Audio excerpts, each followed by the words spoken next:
Yeah, I got it on Instagram already. But the sad part about me is I always have a hard time once I actually do it of being able to come back and actually find the link on my page and never can actually see the comments and stuff.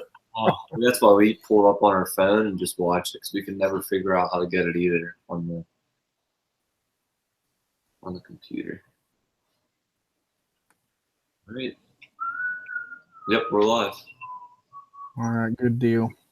You got 3 people, 2 of them are us. Oh. All right. You guys, if anybody, I'll let you guys mediate for a minute until I can actually find this. All right, everybody. What's up? Whoever's here. We're just waiting to get started here. Sharing it out to all of our pages. How's everybody doing? Look, I have it open. What's up? I'm ready. What's going on, fellas? Hey, Bobby, Daniel, and Dwayne. What is up? Oh, look, it pops up. That's sweet. That must be an update. Yeah. I should know how to make this full screen. What? It is full screen.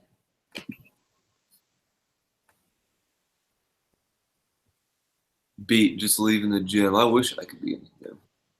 I need to get my big rear end back in the gym. Adam's hurt, so he can't. Yeah. Baseball season's not going well. Yeah, I don't want to talk about baseball season. You guys can see my hand. Ooh. Had to get 3 stitches in my finger. Jeez almighty, brother. How'd you manage to do that? I got cleated. Oh. Hey, what's Yeah, up, Tackle Junkie? Running the bases. Chris King, what's up? Chris King. I told him the other day I love his name. It was like every time I hear his name, I think of a WWE superstar. Chris King. Make an intro with that. That'd be hilarious. Exactly. Make your boat faster, BassGeek. Fast Munitions, what's up? Make my boat faster. My boat goes fast. What horsepower you got on that? I've got a 200 Johnson. It's going fast. It'll go fast. Boom. Don't sass me about my boat, people. It's I've got a big Johnson on it.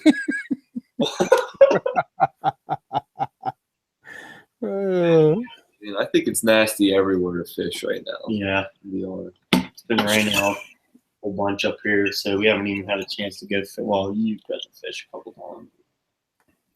I went out yesterday, and waves at one point were literally coming over the front of my deck. I mean, coming over the trolling motor, halfway into, over my front deck. I was just like, holy cow. I didn't bring my stool with me, so it was, it was bad. That's the worst, trying to balance. Never did. Yeah. Lake Erie's like that all the time. Yeah. Well, I was fishing this area where the wind was blowing completely across the lake, and it was blowing me in against these rocks, this huge riprap, rocks. So I'm trying to keep my boat off. I'm getting bit on swimbaits, and I'm like, oh, I got to turn around and get to this. And the wind's blowing, waves are crashing me. And finally, I was just like, okay, I'm done with this. I'm going to find some cover until I can get out of this. I cannot find it. I don't know if it's just not refreshing or what it is, but I cannot get to the. Let's see if I can do it here. Here we go. This might work. I was trying to find the comments or the. There we go. I got us now. All right. Finally. Sorry, guys, about the delay. 3-foot white caps. That's pretty. There's some pretty big waves. I hope I got video of that. It'll be really, really interesting. You got a question from Daniel. You can see it or not. Let's see. Bear with me. I'm getting my screen set up right now. All right. What is the question from Daniel? Hey, Tackle Junkie. How's it going? Yeah, the rain is terrible. I have not checked out Tater Hogs Custom Baits yet. I have not checked them out, but I do plan on it. I am a swim bait aholic, so I do plan on going and checking them out. Tater Hogs. That's an awesome. That is an awesome name. But I'm glad you actually reminded me of that, Daniel, because I'd actually forgotten about it from where we talked about it. When was it? Earlier today? Yesterday? New England Bass, what's going on? Dwayne, Chris King. Boom, Chris King! I love your names. You need to get what's the big time announcer, the one that goes, does the little catchphrase. Are you ready? Bruce Buffer. Yeah. They're brothers, Bruce and whatever the two Buffer brothers. Yeah, Bruce and Steve or something. All right, guys. So I know most of you already know who Hooked Fishing is, so I'm going to go ahead and let them give you a little intro as to who they are and what their channel is. If you're on my channel, I'm guessing you know who I am. So, so I'll go ahead and slap it over to these two yahoos. Well, there's two of us, obviously, you guys can see. So I'm Vinny. And I'm Adam, and we're Hooked Fishing. We fish out of Western Pennsylvania, and you tell them about what we fish for. All right. Well, most recently, we've been focusing on bass. I mean, we really wanted to get into the bass fishing game. Before that, we were multi-species anglers. He caught a giant muskie. Videos on our channel. We fished for worms, sat on the bank, fished with worms, sat on the bank, and would catch whatever we could. And now we're getting big, giant swim baits and going after mama bass and trying to put out some good content. So still fishing multi-species every once in a while, but focusing on bass, like we said. But it's still nice to go fish for trout, do that kind of stuff every once in a while. But bass is where it's at right now. Yep. That's good. I wished I had time to do a little more actual multi-species fishing. I don't get to do it as much as I want to, especially trout. There's some really good trout streams and lakes that they stock around here. But I'll be honest with you, I'm almost clueless. I'm like, let's grab a rooster tail and go down and throw it. That's what trouts bite, right? I'm not sure. Trout are pretty easy to catch, unless your fly fishing is a little bit more difficult. I love trout fishing in the streams. That's like up in my camp. They're all mountain streams, and they stock them with trout. There's also natives in there, so you just take some salmon eggs or some mealworms or whatever, and just throw them in there, and they love them. So it's fun. They're fun to catch. New England Bass asked how baseball's going.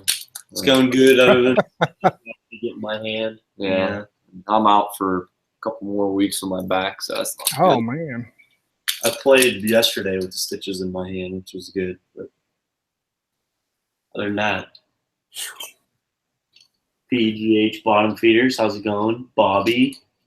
Thank you, Bobby. I appreciate that. Yeah, we did a little collaboration between four of us. If anybody hasn't checked that out, go check that out. I still need to go. I've been meaning to watch it. I've watched like the very beginning, and then something happens and I can't finish it. But I've been meaning to go watch the whole video. What's going on, BGH? But as far as me, guys, I'm a bass angler. I like to fish tournaments. I was just talking to Hooked, the guys from Hooked, and I was telling them how I really need a day just to go for fun fishing right now. I've had either stuff that for the channel or stuff for tournaments and mainly tournaments, and I haven't really got to get out just go whack on some fish, man. Just go and stab a bunch of bass in their faces, and I just need to go do that. Just need to go do it, man. Practice, the thing about practice is you don't get to just go lay into them. You got to go, okay, I caught one. That seems like a big one. So this spot is good. So I'm not going to catch any more of these. I'm going to walk away from these fish that are biting right now, which is, that's against your fishing nature, Yeah, that sucks. Tough stuff to do. We want to get into fishing tournaments, but I don't know if if either of us could really handle the pressure. It'd be hard to focus that long. Like, you got to have a plan coming in, and I mean, it'd be something cool to do though. I definitely want to try it.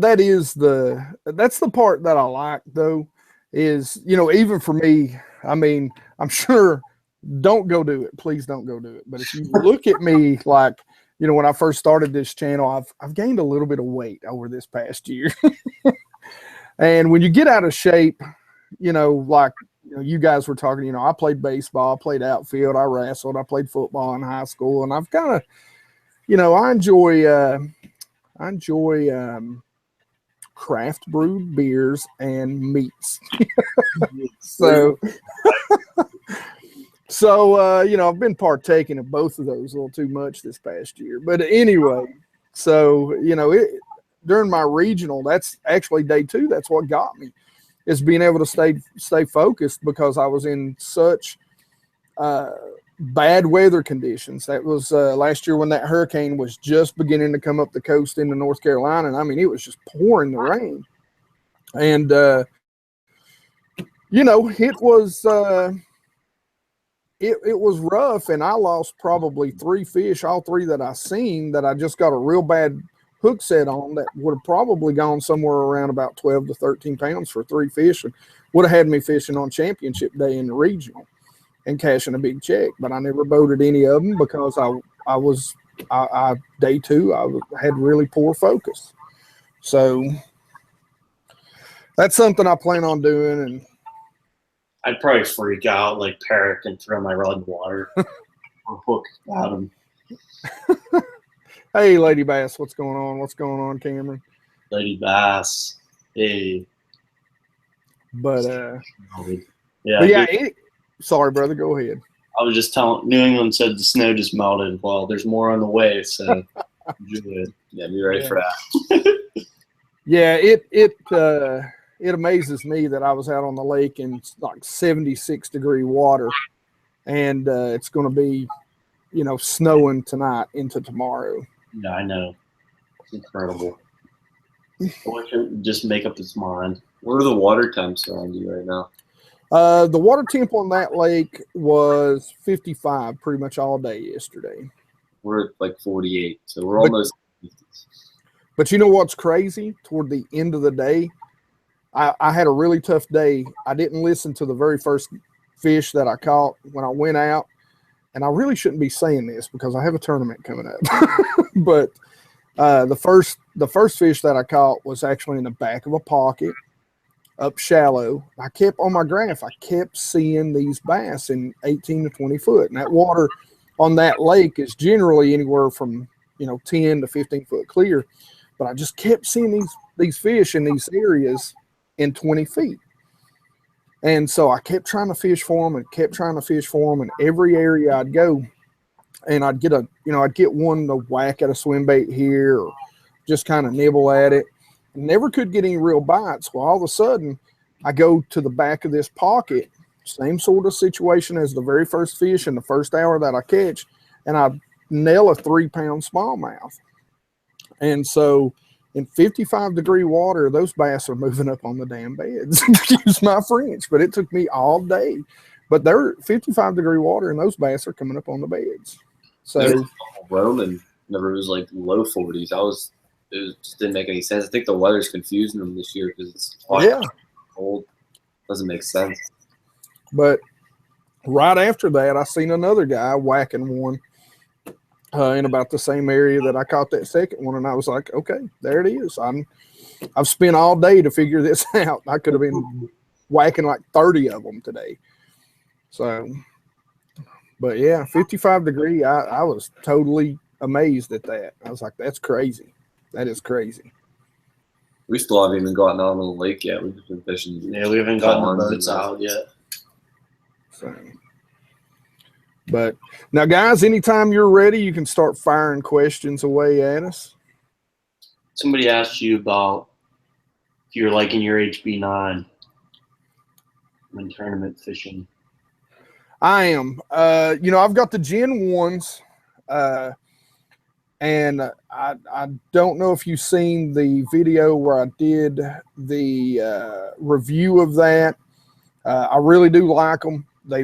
I have found so many fish on them.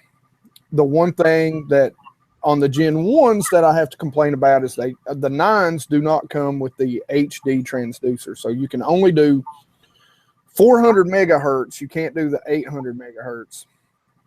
But it makes a big difference. Even the pictures that I've seen on the 7s and the 5s, the HD transducer gives you a much clearer picture. So just remember, and I don't know on the new Gen 2s. I don't know. I know if you get the Gen 2 Megas, it comes with a high-end transducer. But Humminbird has went to this. You've got the Mega Scan, you've got the Chirp, you've got the regular side imaging. So you have to break it all down now. So, Helix was a pretty simple little deal, and now they've got like 8 versions of the Helixes now. So it's 5, and it's complicated. Well, now, anytime you guys have any questions or want to do anything, I'm not saying this to brag, but when we did that collab, I was with Bass Bullies, and he looked at me even afterwards, and he goes, "Man," he goes, "I have learned more with you about my graphs than in the 3 hours that I've been out on the water with you than I've learned by myself in the year that I've had them." So, but I mean, I fish clear water, and if you're not looking at your graphs, then you're not catching fish most of the time. Not good fish anyway. Yeah, there's a lake we're trying this year. It's supposed to have crazy visibility, kind of like what's down by you, like 20 feet sometimes. So that'd be nice. Well, Lady Bass, I'll help you anytime. The great thing about technology now is we can do things like,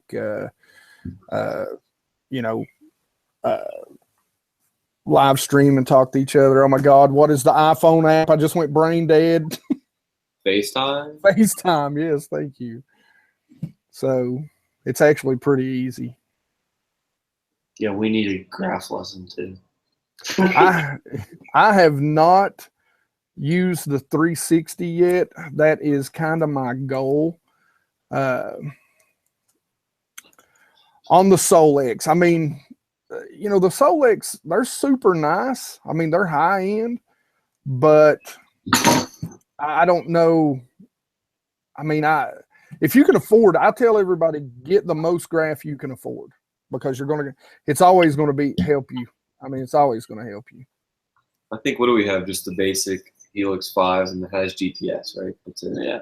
It's got no down and side imaging, down and whatever you would know what it's called. We have side imaging. We don't have down imaging. I forget what it is. It's complicated. It's just if you've got you'll either have down imaging and not side imaging, but you shouldn't have side imaging and not down imaging. We have down. I think we have down imaging and not side imaging. And man, that's fine. I mean, that's what I use 90% of the time is down imaging and 2D sonar. So yeah, it's just hard. Like, at least for us, I mean, we started using it in the summer, and we were just kind of just driving around, like looking at stuff. And it has like the fish alarm thing. You turn that on, and it just makes you so mad. It'll start dinging. You'll look. It'll be like nothing but little tiny specks, and you're so confused. Yeah. Don't turn that off. It doesn't. It doesn't know what a fish is. So, and I mean, to be God's honest with you, I mean, here what I did is I just drive around and start going, okay, I know I catch fish in this area. Let me just scan it. Let me see what it is, and then maybe I'll accidentally see a fish on it one day. That's kind of how I learned with sonars, with side imaging, down imaging, both. What's going on, LT Outdoors? So, yeah, I mean, we know what a fish looks like. You got the little arch going on. But the thing we've like struggled with the most, I'd say, is probably like trying to find structure and stuff. And that's where your down imaging is going to help you out more, because your down imaging can actually it actually looks like a tree or a brush pile or a rock or whatever. And that's the down imaging. That's the one thing I love about down imaging, because used to, on a 2D, you'd see it and you'd go, okay, that's either a big rock pile or a whole lot of brush. I'm going to fish it and we'll see what I hang up and lose this bait in. That's how I learn. Yeah, with ours, we've been playing around with it. I've been watching a lot of videos lately trying to figure it out, like knowing what fish look like and learning the structure and all that. But mainly I think what we're going to be using it for, at least at the beginning of the year before they move out deep, is water temp and depth. That's pretty much it. Yeah. LT, this hat is Rageous.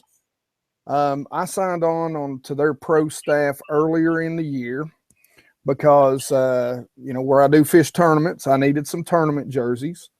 And that's pretty funny. I forgot I actually had this hat on. And I was actually going to announce that in the tournament video since I was wearing a tournament jersey. Just to show, for me, having a tournament jersey, it's nice to advertise my channel. And, I do have a couple of companies, Opticast and Ledgehead Lures, that, I do promote simply because I've used their stuff forever and a day. So it's nice. And Rageous, I was just like, hey, there's a company that does really good jerseys, so let's sign on with this company. So I'll show you the jerseys later on and share those with you. But that's a hat that they sent me. They make good stuff. I'll tell you what, they're the hoodie jersey that I got from them. Man, I don't know what it's made out of, but it's so soft on the inside. You can literally use it as pajamas. It's nice. So Northern Outcast Outdoors, hooked fishing. Yeah, we know when that. Are we having our throwdown? They want to have a challenge. We fished with them. Well, I fished with them this year. We just met them this year through YouTube and everything. They're local to us, and I fished with them. That's where I caught my first bass of the year. Was at one of the guys. It's like a group of guys. It was at Braden's pond, and we're gonna have a competition, like a 1 or 2 day deal where you can see we just get to pick a place to fish and have a challenge series. So hopefully that'll give us a little taste of the tournament. There you go. It'll get in your blood then. Next thing you know, you'll be fishing BFLs. Yeah. I'll tell you this. Fish BFLs at least a year as a co. Hey, Richard, what's going on, brother? And then I seen somebody ask, have you guys used any of the YOLO Tech mounts? YOLO Tech? Yeah, I've actually got one. It's what I use. And TN Basson has one of the guys that I did the collab with, but it actually sticks in your anchor light, your main light on the back. But yeah, I love mine. I've gone down the water with it. As a matter of fact, yesterday I was going down the water with it at 64, 65 miles an hour with the camera on it. Never had to touch it. Wow, it's a little bit risky. They're great though, man. They stick. You think about it. If you stick your light in there, and I don't know, you guys done a lot of night fishing. I hate night fishing, to be honest. I've used the light before. Yeah. And so they're not going to come out. They don't generally come out. I'm not going to say they don't come out. It does happen, but they come out. What's up, Corey? I bought like our chest mount. I would never buy a GoPro specific mount just because they overprice everything. I agree. The cameras, you can't beat the camera quality because like we have a generic GoPro and now we just got the Session. And the quality difference is there. You can see the quality difference. But in the mounts and stuff, 99% of the time, if you buy a mount from a branch off company, as long as it's not like the cheapest one out there, then you're going to be pretty good. Yeah. But wow, Rich, you're going to be passing through. What are you doing up this way? Right now, I'd stay in Florida as much as I could because it's cold up here right now. What's up, Dreamcatcher? Sorry, guys. Videos today, Dreamcatcher. So, guys, you guys are breaking into the big swim bait market. So you guys, well, not market, but the game, I guess. So Let's talk about that. Well, I mean, obviously you've had a good experience so far. One of you got a PB with it. Yeah. Well, we're starting to spend a little bit more money. For example, this is a $45 custom swim bait by a guy. One of our subs actually recommended him to us. At first he was like, "You want to get into custom swim baits?" And I was kind of like weary of it because I didn't want to be spending a lot of money. But then I talked to the guy, and he contacted me via phone. We texted a little bit. He called me. Guy from California. I believe he's a veteran too.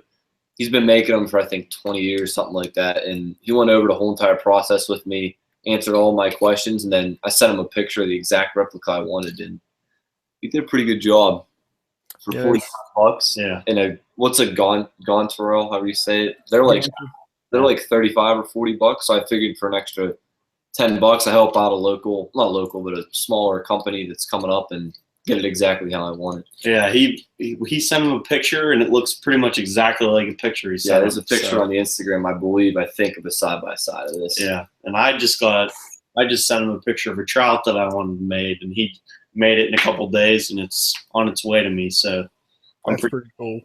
And the trout's, was it 55? Yeah, $55. So a little bit more expensive baits. Don't want to lose them, but it's definitely something that could catch a fish for a lifetime. This just looks so realistic, and it's big enough to where a 2-pounder could hit it, or 7-8-pounder. And mine's 8 inches, so it's going to be singling out the big ones. But I hear you. Now, what did you catch your personal best on? Was that an S waiver? Is that what that was? River to Sea S waiver in the 168 size. So that's 6 3/4 inches. So probably like about another inch on this. This is like 5 3/4, I believe. 5.5, something like that. So this is a pretty long bait, and I consider it a big swim bait. In PA, people don't normally throw those for bass, just for muskie. So Daniel asked, do you guys use spy baits? Have you ever used spy baits any? Once. I have. Caught a perch. Caught a perch and a spy bait. I've got a couple in the box, and I've played with them a little bit. I haven't used them a whole lot yet. But clear water, cold water, I was really planning on giving them a work in this winter, but I didn't get a chance to. Kind of the same with this giant box of swim bait I got in my boat this spring. You know, I really wanted to commit to working over the bigger swim baits, especially the hard baits, the S waivers, the bull shads, and that sort of stuff. And I just have not, because that is the one downfall to tournament fishing. You're always fishing for those keeper size. You're out there looking for that. For me in this area, 3-pounders, if you put 5 3-pounders in the boat, you've got 15 pounds, and you're finishing generally in almost every tournament in the top 10 or 5. So and on some days, especially during the summer, you're winning. So the thing with spy baits, I just watched a video Tactical Bassman put out the other day. It was really good going over all that, because I'm very new to that. I've never really used them, and it explained it pretty good. Those guys, I'll tell you what, that's a channel I really envy in how well they give details. So I think it's very underrated. I mean, they have like almost 50,000, but they should have more than half the fishing YouTubers out there. Oh yeah, absolutely. I think, in my opinion, if you really want to learn how to catch fish, come to me, and I'll teach you a lot. Go to Hooked.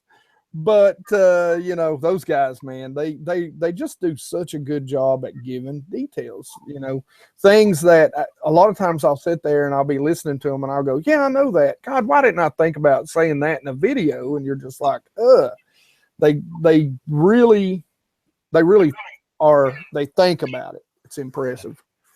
The Dreamcatcher asked if we know the Master Casters. I think I've seen the name before. I feel like I have, but not very well if I do. I don't know if you've seen it before. I don't think I've seen them before. It just sounds familiar for some reason. Anybody do any walleye fishing? I have, but not like in a lake. I've only ever fished for walleyes I've done it in a river, just waiting, but not like intentionally, just throwing jerk baits, gulpman, and stuff. I have never caught a walleye. I have eaten some walleye, and they are good. Yeah, they're fun to catch. Someone asked, what's your PB bass? I just broke mine, as Hank was saying earlier, 6.878 pounds. And then, Mine's a 5-pound smallmouth. yeah, smallmouth for me is probably like 4 pounds. Man, you guys got me both beat. I've 6'3" largemouth, and my smallmouth I just broke, and he was 4 pounds 8 ounces, 4.5. That was a big smallmouth. So, and there was a school. I'm telling you, a school of smallmouth right there that I didn't. I caught those 2, and then I said, okay, that's enough. I'm going away from this. If I would have been a boater in that tournament, the winning weight was 17 pounds, and there was enough on that one spot that I seen on my graph. There was enough on that one spot to weigh probably anywhere from 18 to 20 pounds of smallmouth. That's insane. That'd be a crazy bag. You want to talk about heartbroke. That's kind of why what. I don't want to give away too much in the collab, but we didn't catch a whole lot of fish in it. And one of the biggest reasons is because we went back and fished that lake. And I was literally like, guys, I know it's a long run, but I swear I'll pay you money if we can go back down and just see if those fish are there. And we got down there, and guess what wasn't there? The fish. Exactly. Someone asked, #1 best tip for jerkbaits. My tip would be, like, play around with the pause. You got to let the fish tell you what they want. So I've never really fished them slow. I've always fished them. I don't fish them like early. I've tried to, but I do best working them pretty erratically, and mostly in rivers, not really in lakes. Yeah, I agree with that. Play around with the pause. Start out when it's cold. Start out with a 3-second pause and just make it longer and longer. The other thing is, crankbaits are something that you can buy 1 or 2 sets of, but jerkbaits are something that they're just totally different beasts. So you really need 1 or 2, and maybe 1 or 2 different colors of 3, 4, 5 different brands. Because sometimes, and I don't know why, but anybody who fishes a lot of jerkbaits, they'll tell you one day it'll be a pointer, and one day it'll be a Rapala, one day it'll be a Smithwick, and one day it'll be whatever else, a Strike King. I don't know why. It's just it changes. So what's going on, Kentucky 65? What's going on, Patrick? Blue cats or flatheads? We fished for flatheads before. Well, not really trying intentionally, to intentionally fish. I was back in the sitting on the bank. Yeah, we would take creek chubs and catch them because something would attack them. Nothing really giant. Yeah, I love the Rapala, the Shadow Wraps. I believe isn't that the new one? I caught my muskie on actually. It was a Shadow Wrap. Yeah, they are an awesome cold water jerkbait. Now you were talking about fishing jerkbaits when it gets warmer. I'm gonna give you 2 jerkbaits to try when it gets warmer. Get you a Smithwick Suspend and Rogue. Man, if you work it fast, I mean literally just jerk your arm out of socket around grass and stuff like that. Lay downs, I love to work it over lay downs, but a suspended Smithwick Rogue and the new, what do they call them? It's the Shadow Wrap Shad by Rapala. The Shadow Wrap Shad. Okay, I'll have to remember that. Husky jerky, use that too. Yeah, I have a Husky jerk too. It's a little bit light though. Well, I thought it was gonna be a little bit heavier, but it's a little bit light. They're full on balsa. That's why they're balsa wood. That's why they're so light. Yeah.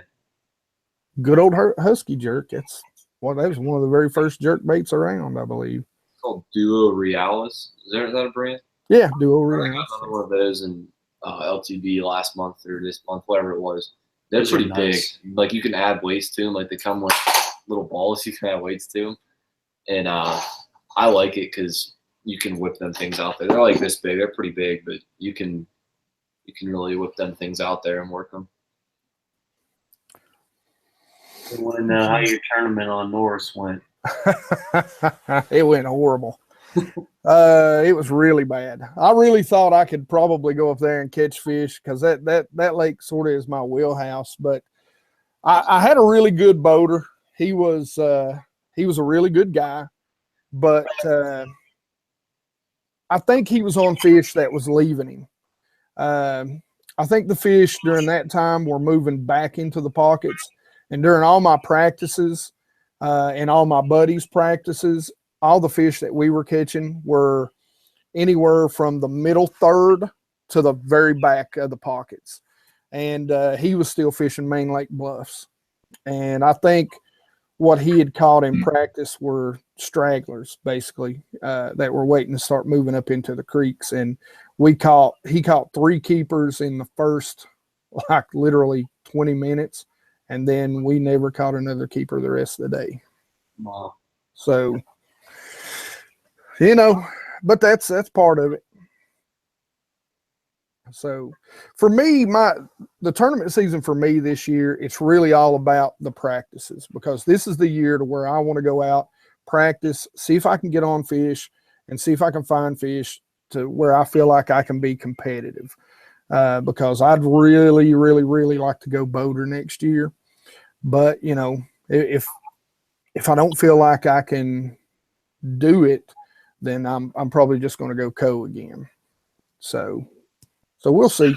So the difference is just it's your boat when you're a boater, and then somebody hops on with you when you're the co-angler. Yeah. So what ends up happening now? There's a price difference, of course. There's a payout difference too in the BFLs, and most of the time anywhere else. But yeah, you basically go to the meeting on Friday night. They randomly draw. So you don't fish with a partner all the time, but you randomly draw so that you fish with a different guy all the time, which is why I like it so much, because you get to see other techniques and other trains of thought other than your own, and kind of compare. And if it's something good, you can pick it up, and if it's something bad, just try to forget it as fast as you can and go on. Yeah, that's cool. How do you fish rising dirty water? That's a very good question. So if it's rising and dirty, I'm probably not going to be out there. Well, rising dirty water, if it's warmer, is actually fun, because you start fishing a foot of water and that's it. Throwing jigs, fishing around anything that's up there, blacks and chartreuses, darks and brights. That's what I'm going to go with. The problem comes when it's rising cold water. Then just stay home. Spinner baits, yep. Kentucky 65 got spinner baits. And if it's rising cold water, try to find the cleanest water you can. And when I say cold water, I mean anything that's 55 and under, which I know isn't necessarily cold, but cold. It's cold enough. So, what temperature does top water start hitting for you? Because there's a guy saying the other day that top water is going to start turning on, and he's around us, and I was kind of weird because I've never really thrown a top water early spring. Top water here generally is going to start right around the time that you're going to get post spawn. So once the shad start to spawn, once the gills start to spawn, that's when your top water is going to start getting better and better. So yeah. There's a guy in New York that was telling us that like in a week he'll be throwing them, and I was like, okay, that's insane. Yeah, I don't know about that. I don't know. Post spawn. Now, believe it or not, when they're on the bed like a frog, if they're up on the bed and they're in super shallow water, you can work a frog over top of them. You get mad. Yeah. Maybe even a whopper plopper. I don't really know, but there you go. That's what you work when they're on the bed. Yeah, just don't snag it. I'm not snag. Do you have any lure retrievers? Do you use any? Yeah, I do actually. I don't have them with me right here, but I use two different types, and one of them is just like this little pocket knocker. Yeah, I've heard of it. Now, I don't use like the single. They kind of look like the little teardrop sort of drop shot weights. I've seen a lot of people use those, but around here, a lot of people make them, and they kind of got two pigtails on the end, and they've got a little lead weight. You just thread them on your line and shoot them down it, and they'll hit your bait. Man, they're worth their weight in gold. I'm actually going to do a video on that this year. I need to get some if I'm going to be throwing baits that are costing me more than $15. Now, what you need to get is go to Bass Pro Shops and get that big, ugly green fish with the chains hanging off of it. Yeah. That way. It's called like, oh crap, what are they called? I just heard it the other day. Oh, I'm completely drawing a blank right now. Tactical Bass, and another one of their videos talks about it. Yeah. But get one of those, because you'd much rather bend a hook out as opposed to lose that $45, $50 bait any day. Yeah, for real. Everybody keeps telling us we need to get like a Depths 250. They're like $180. No, I'm not spending $100. Yeah. Like $70. $50 is good enough for me. It's not cheap, but it can definitely pay off. But I'm not spending anything over $50 for now. I just got a nest waiver today in the mail, so I'm pretty excited. I got the bluegill pattern. I don't know how it's going to do, but it's a 168. Yeah, and that's true. Topwater, it does depend on the system. It is going to come quicker in rivers and streams. Then it's going to come in lakes, and it's probably going to depend on the clarity of the water, the average clarity of the water. If you're fishing a system that's clear, a river system, it may not come along as early as a dirtier water system. And I don't have near as much luck on a clear water system with top water as I do in a dirty system. So because they get a better look at it. At least that's what I'm thinking. That's what I'm thinking too. So, do you ever use like a wake bait? Because I know a lot of people are saying like with swim baits like this, you can wake them. We there's a bait around here. You guys heard about the Demiki rig with Bassmasters and stuff like that, right? Yeah. Well, that's a local bait. Sort of that's been famous where I live at for a few years now. And there's another bait that even longer than that has been a very famous lure, and it's the long A, the Bomber long A. And we don't fish it like a jerk bait. We actually use it as a wake bait. And so we just wake it across the water. But yeah, wake baits, I love a good wake bait bite. And that will actually, that bite may actually be coming around during the Soho tournament. It may actually happen just a week or a few weeks after it. What's going on, T.N. Basson? That's one of the guys I did the collab with right there. Fished out of his boat. K&R, what's going on? Sorry, guys. Good alternative to the Senko. Well, if you don't want to be spending money on the Yamamotos, go with the Bass Pro Stickos. I say they're just as good. I agree. Hockey rig, not as good as the regular Yamamoto, but if you're just Texas rigging them, well. I agree. That's the closest one that I've found to the Yamamotos.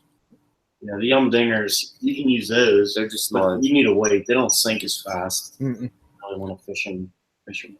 Yeah, I'm not a big. I used to think they were the best things ever, the Yum Dingers, but then I fished with them. And they're not. I'm interested to see those swim Senkos that they've like. I might get a pack of those just to try. All right, I might be firing a shot here to the big boys, but I've seen them fish this swim bait and this new technique. And you know what this new technique looks exactly like? It looks exactly like the Banjo Minnow setup. So I'm just sitting here the whole time that Rob is fishing this thing, and I'm going, that's the damn Banjo Minnow. I'm like, that's how you rig a Banjo Minnow. I'm like, that ain't new. I'm like, it's the dumbest thing on earth. That was the best thing. That was the best thing ever when I was 8 years old.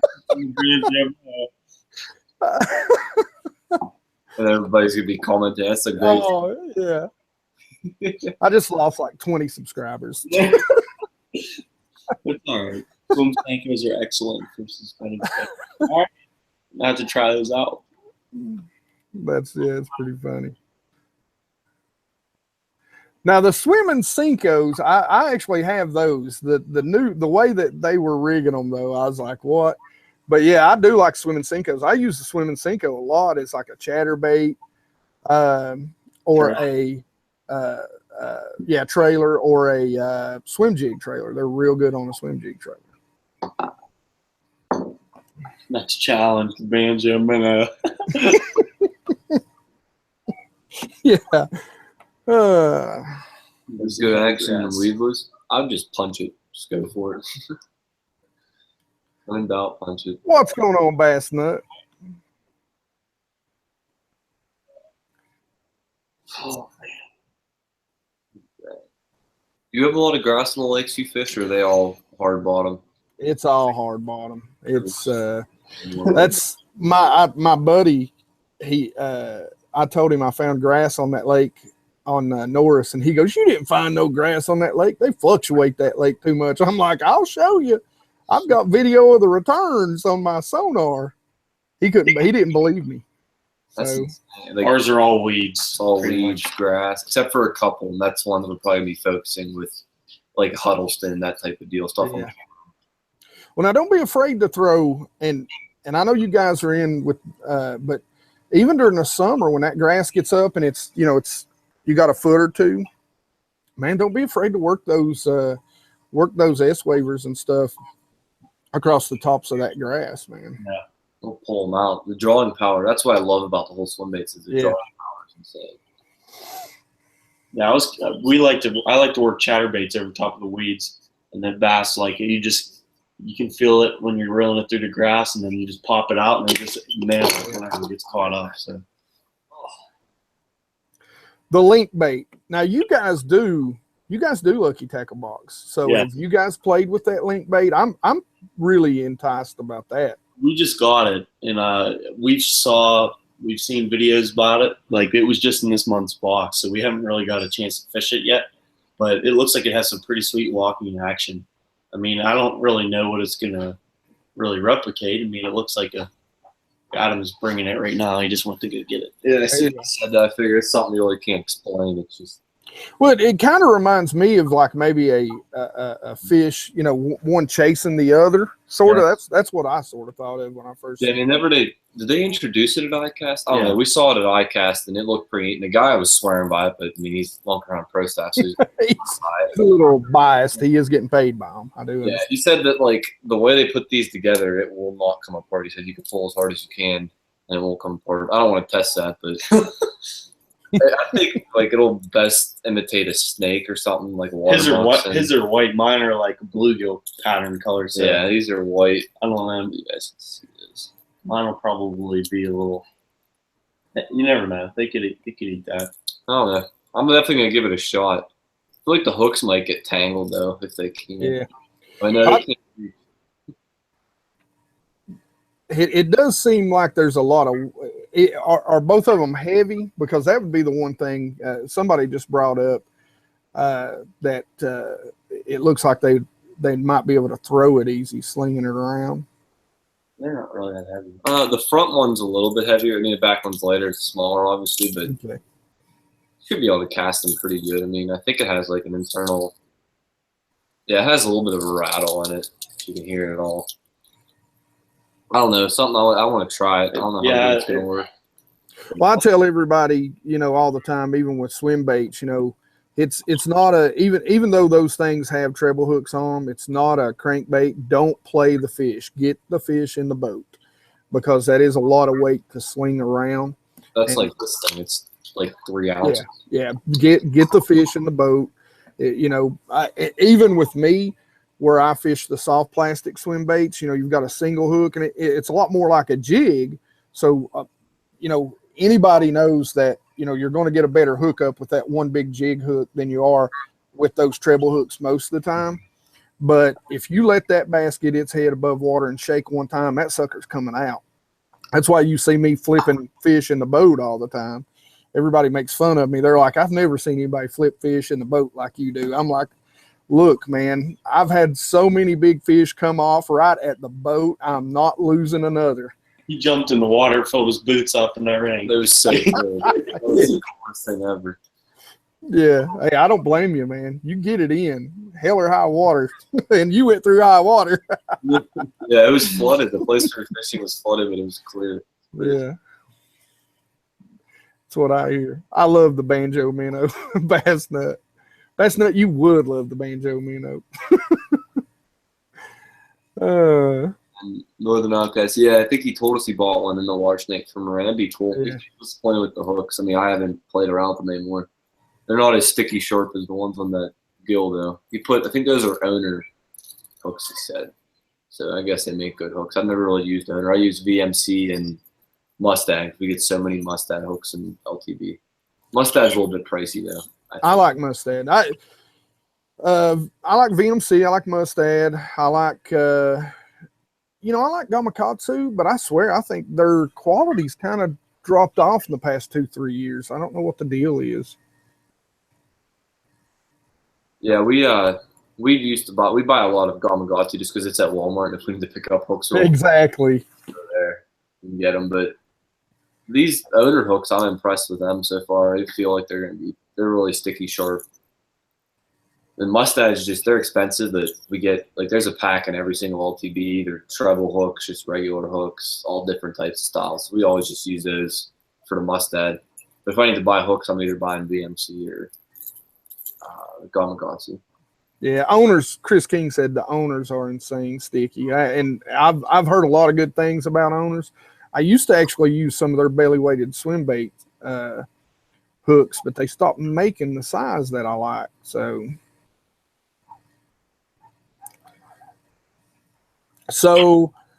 what are you guys still in pre-spawn right now? I mean, what are the last few times you've been out fishing? What are the bass sort of? They haven't even transitioned yet. They're just starting to move up a little bit, but they're not fully transitioned. I bet by the end of next week they'll be fully transitioned up. I don't think they'll start spawning for another couple weeks. High 60s to 70 degree days, so they'll probably water temp will rise and they'll be moving. But yeah, they're about to be ready to eat, I'd say. So what do you guys? What's one of your favorite baits? When they first start munching, what's some of your favorite baits to get out there and throw? Well, I just started throwing a square bill this year, to be honest, and that was the last time out. That was so much fun. They absolutely hammer that. But our go-to baits are probably jigs. I like fishing chatterbaits. I literally just over the past 2 years have kind of got into the chatterbaits, but the chatterbaits are great around grass, and I don't have any grass, and I fish clear water, so chatterbaits are like the fish just sees it coming from 50 yards away and goes, shit, that ain't real. What is that thing making a lot of noise? Yeah. So I did catch one. You all haven't seen this video yet, but I fished Loudon Reservoir in Tennessee on the Tennessee River, and I did actually catch one on a black and blue chatterbait down there. So, but it was like zero water clarity. It was total chocolate milk where we were at. Yeah, I lost my PB on the chatterbait in the fall. Yeah. I didn't have them hooked that great. Well, we were trying to film too, because it was pouring down rain. We didn't have the camera out, so we didn't have the GoPro. I forgot them in the car. I was trying to play with them, get at them to film it, and he ended up spitting it right next to the boat. I cried a little bit. Bobby, I have not fished Hornsby's Hollow, if that question was for us. Talking about bed fishing being wrong. Did you see that one? Yeah, I had somebody talk to me about that. Hey, Rodney, what's going on? Hey, I want to thank Rodney. He sent me a really cool bait the other day. And, Rodney, I am going to put that in a video later on. Right now, I'm kind of backlogged with everything that's going on. But, yeah, I seen that the other day. And I'm hit or miss on that. I think in the southern lakes, I don't think it matters. And the reason why, and I used to write an outdoors article for a local group of newspapers.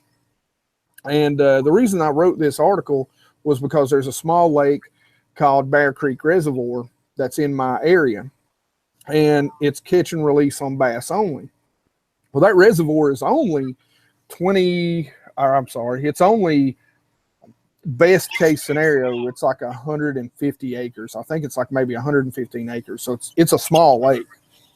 And the thing about it is when I went and did all the research and looked at the numbers, and basically what the numbers come down to is that per every acre, it can only support 3 full-grown, which means 2 years or greater, female bass, which we all know are your bigger bass. So 3 per acre. Well, you imagine even if one of those bass spawn in that acre in 1 year, I think the minimum on it was like somewhere around, I think the average was somewhere in the neighborhood of like 1,200 eggs. And if even only 1% of those make it, now you're talking about, to a year, now you're talking about over 100 bass in that acre.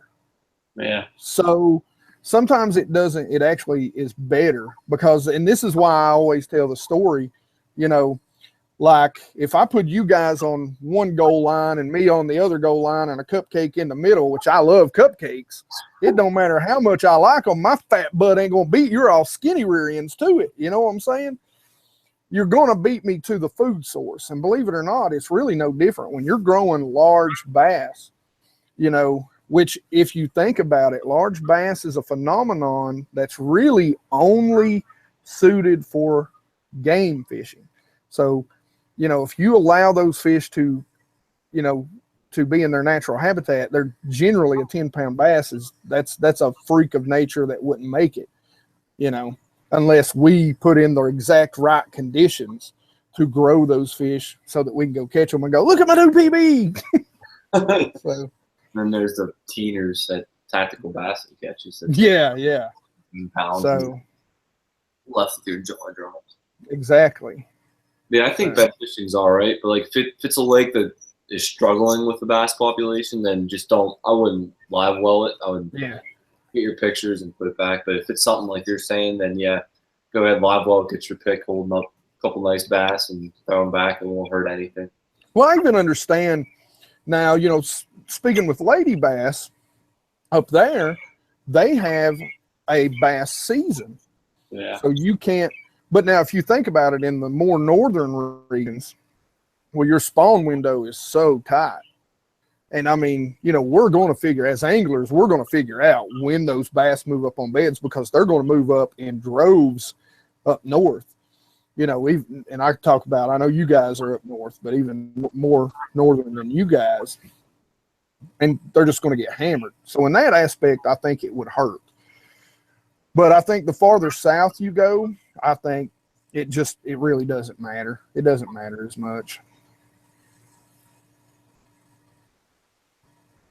Due to the trout, yeah. I think I'm a big believer in the bass eating the trout. That's why all the Swimbaits catch monsters.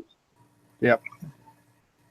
Yeah, this one lake by us that we fish, the bass are getting bigger and bigger each year, and it has to be from the trout because they put them in. They're putting stocking trout that are like 5 or 6 inches. They're going to get launched. Bassnut asked, where are you guys from? Western Pennsylvania. We're probably about an hour and 40 minutes down from Lake Erie, if that makes more sense. And that lake's so big that it does. I mean, you couldn't hurt that lake's population if you started throwing sticks of dynamite in it. There's so many people up there that actually keep bass, and it still doesn't make a difference. Yeah. Doesn't make a difference. That's where I caught my PB smallmouth. Well, I know where I'm coming to go do some pre-spawn fishing.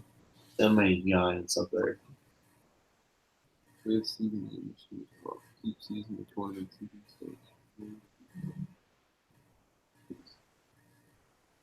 And Chris King says that in Michigan they have a season up there as well, a keep season.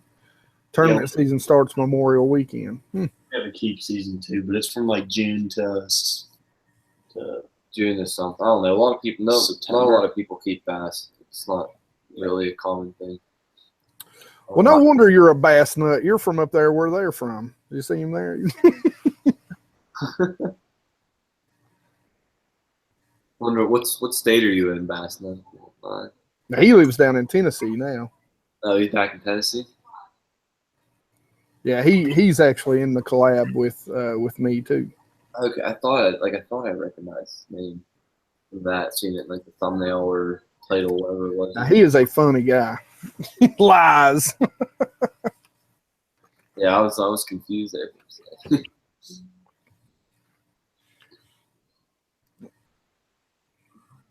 I wanted to ask you, BassGeek, about when you finally reach a creek coming into a lake, and like what do you fish or look for in the creek channel to like what do you focus on?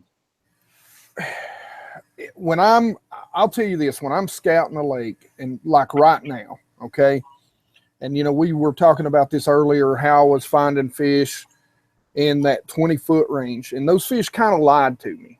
They kind of threw me off. Around here we have what's called a pre-spawn funk. There's a post-spawn funk and there's a pre-spawn funk. And so what I'm looking for when I think the bass are moving up is the highway. I'm looking for that creek channel. So I'm looking for that area where the creek channel bends. You know, you get a nice hard bend and it comes into that creek, and basically in the creek, in that as we call it down here in the South, in that holler, you're looking for that deep water. And just like that school I was talking to you all about, that was there and then just blew my mind. So I apparently have no clue what I'm talking about, but I don't understand where they went. But when I found that school, they were basically on the side of a point that the creek channel ran directly up against, and there was grass and shad. So you're literally going to be looking for that deep water, because your creek channels are your highways. That's your highways to go, that you're gonna look for. Oh, excuse me. Those are your highways, and it's going to be any sort of weird cut, weird bend, anything unusual. So Okay, that's what I look for when I'm looking at maps. When I'm getting ready to go into a creek, like when I was talking about the fish that I was catching yesterday, the one commonality in those two fish that I caught, and I should have seen it right from the get-go, was they were both in cuts that were near or on the main lake, but they both had 20 foot of water right, I mean, almost as far back as you could go. And I think that was the key. I think if I would have focused on pockets that had those sort of cuts on them, I think I would have done well. And then the other bites that I had, once I started realizing A, what they were biting, and B, where they were at, were, you know, more shallow, were on banks where that creek channel would run in, and you'd get a steep bank. So, you know, that's regular. Yeah. Okay. And that's what I look for. You know, if I'm going to a new lake, I'm looking for that one. I'm looking for the biggest arms on the lake to start with. And then I narrow it down from there by finding that one that just has the craziest, you know, loops and S's in its creek channel that I can find. And that's the one I'm going to first. Cool.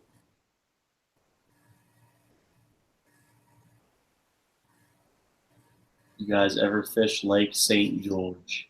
I don't know where that is. So. It's probably a Tennessee thing. I've never fished St. George. And yeah, Rodney said, Hank Parker said, private lakes to be managed correctly, small bass have to be harvested. Almost no one keeps bass anymore. Yeah, that's true. I'll be honest with you. Now, I have 8 largemouth bass. They suck. They're horrible. Smallmouth is pretty good, but if you want a good eating bass, go keep some spotted bass or Kentucky bass, depends on where you're from. But spotted bass is as good as a walleye. I'm not kidding. We've had largemouth before when it's like under the ice, like when it's cold, and it seems like it's better then. I could see why, though. I mean, I really could. So Kentucky 65 asks, what's everyone's favorite knot? Clinch knot. It's so easy. Yeah, and reliable. Yeah, it works. I mean, I like to use a polymer, and then I won't break off expensive lures. I watched a video from a guy today that was talking about using heavy lures. He said he uses the clinch knot unless it's above like 8 ounces, and he said it works right. He's the one throwing Hinkle, Shad, and F250s, Roman made. So, I go back and forth between the clinch and the Palomar. G-Man knot. I don't know what that is. I've seen it. I don't know. I don't know about it. Some of them are so complicated. I just couldn't see myself sitting there like. With that one, you end up with 3 tag ends, and I'm just like, okay, man, come on. At what point? You cut the wrong one, and you're. Yeah. And then I've been playing off the Snell knot a little bit because we're going to try to do a little bit of like flipping and punching this year more. Because we have them lily pads and stuff, and I was thinking about trying that instead of just throwing a Senko in every open pocket. Trying like the real thick spots. If it ain't broke, why fix it? You know? No, we're catching all 1 to 2 pound fish. I feel like the big ones might be in the spots you can't get through with the weightless Senko. Try punching like a ½ ounce through it. Yeah, well, now I'll tell you, if you're going to punch, learn how to tie you a Snell knot. Yeah. That's a knot that I really, really like for flipping. It's the only knot I'll tie when I'm flipping or pitching. You know. Is there any good like punching spots around you, or no? Because there's no. No, there is, and I don't remember what it's called, and I don't see my buddy on here because me and him have talked about it for the past 3 years that we're going to go to this one small lake.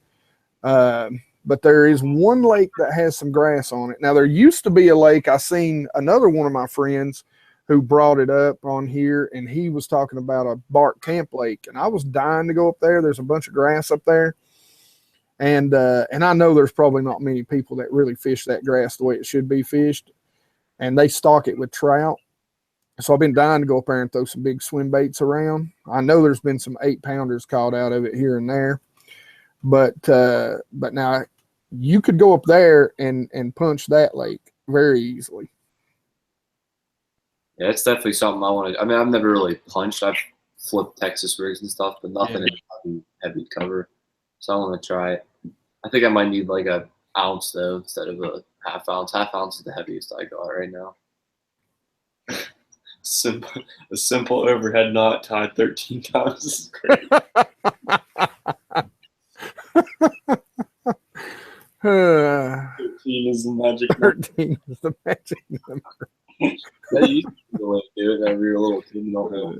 You just tie it overhand every time. I used to lose so many fish, just stuff would just break off. Because I used to not care about the knots. Like I would just go out and try to get as fast as possible.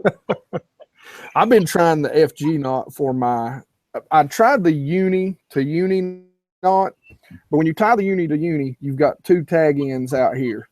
So it goes through your guides coming and going, and it's click, click, click, click, click, click, click, click. It's super annoying. So I just thought it's basically like a clinch knot to a clinch knot. I've never had it break, and the tag ends are really close to each other, and I trim them out as small as possible. And if you do it right, wet it down, it seems to work. That's cool. I like a uni to uni, but the FG knot, it's a pain in the rear end to tie, but it is super small, and I mean it'll even come through if you do it right. It'll even come through micro guides real easy. Oh, that's one thing I hate about my ghost rod is you can't do leader to leader. You just throw it on because the micro guides get in the way. But the micro guides, I think it gives it more sensitivity overall. Oh, I like the rod. So actually, that's pretty funny. Kentucky 65 is talking about what not to put two lines together. And right now I'm working with the FG knot. I like the blood knot. I like the uni to uni because it's so fast and so easy to tie. But like I said, I hate those two tag ends on the outside. The blood knot still got two tag ends, but they're right there together. So it might as well just be one, but it's a little harder to tie. No, it's pretty simple. What's up, Mike? It's all right, you're a little late. It's okay. We started late, so you're right on time. That's actually my buddy I was talking about. We've talked about going to that Lake John Sevier. That's what it's called. And then, wow, it's already 9:17. I was like, man, I'm only going to do this for an hour. Yeah, I get to school tomorrow. Yeah. Oh, I can't wait to graduate. One more year. You too. One more year for you. Yeah. Except then you're in college for another 4 years or whatever. Yeah. So what's your guys' plans for college? Well, I'm done with. I will be graduated college after this year. That's what I was going to say. I was actually thinking you guys were in college. I'm a business management major, so Oh. Yeah, what are you gonna hopefully manage? I'll be able to manage. I want to start my own business. I don't know what I'm going to do yet, but I'm a senior in high school, and I'm going to Mercyhurst, which is up in Erie. he's going to be catching some big Lake Erie smallmouth Yeah. 24/7.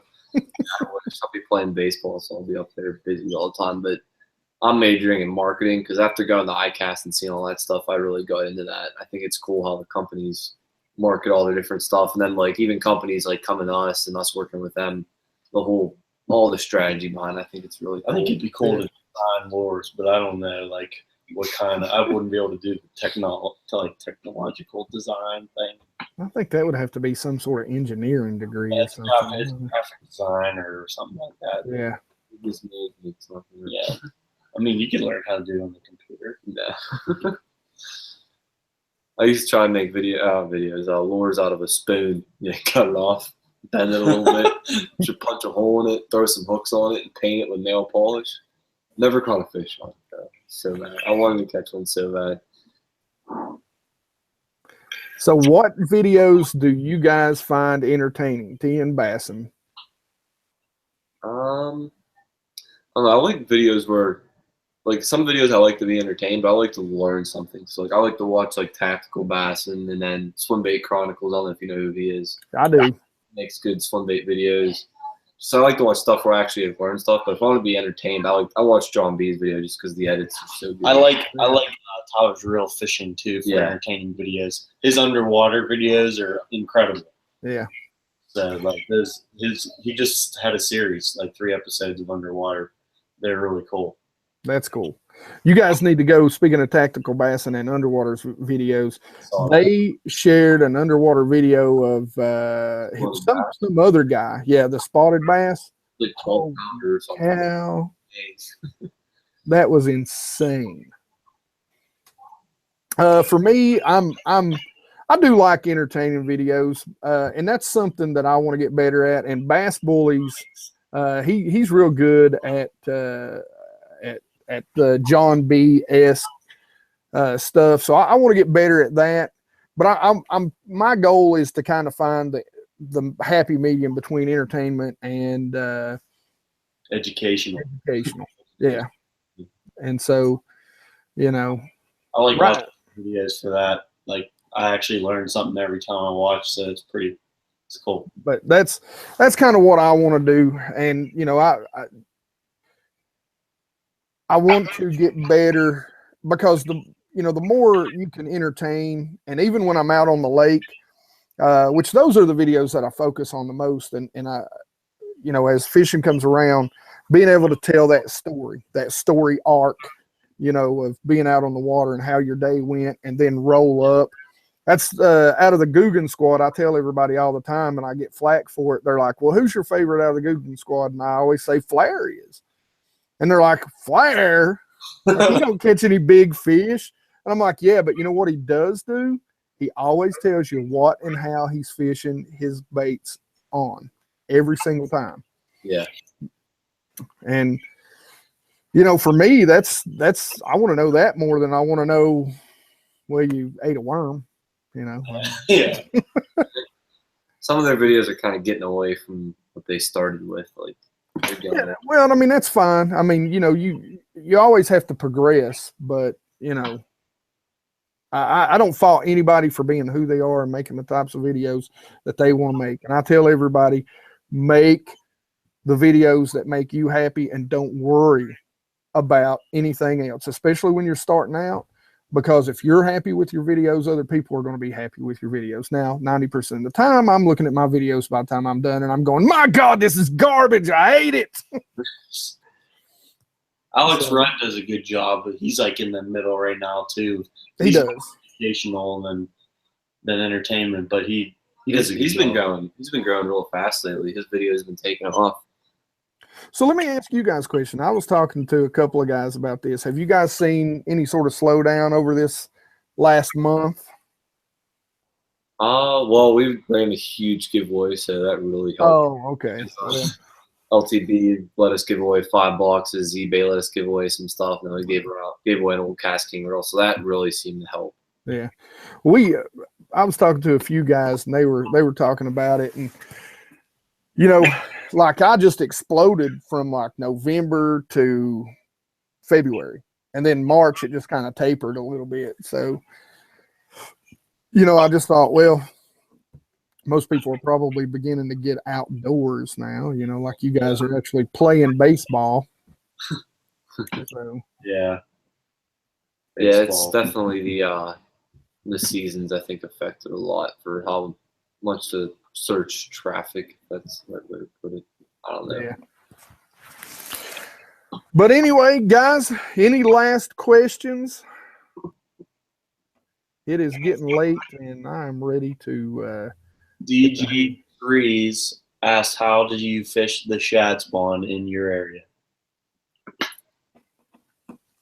well, for me, spinner baits, you know I'm going to be throwing a swim bait. That's how I fish the shad spawn in my area most of the time.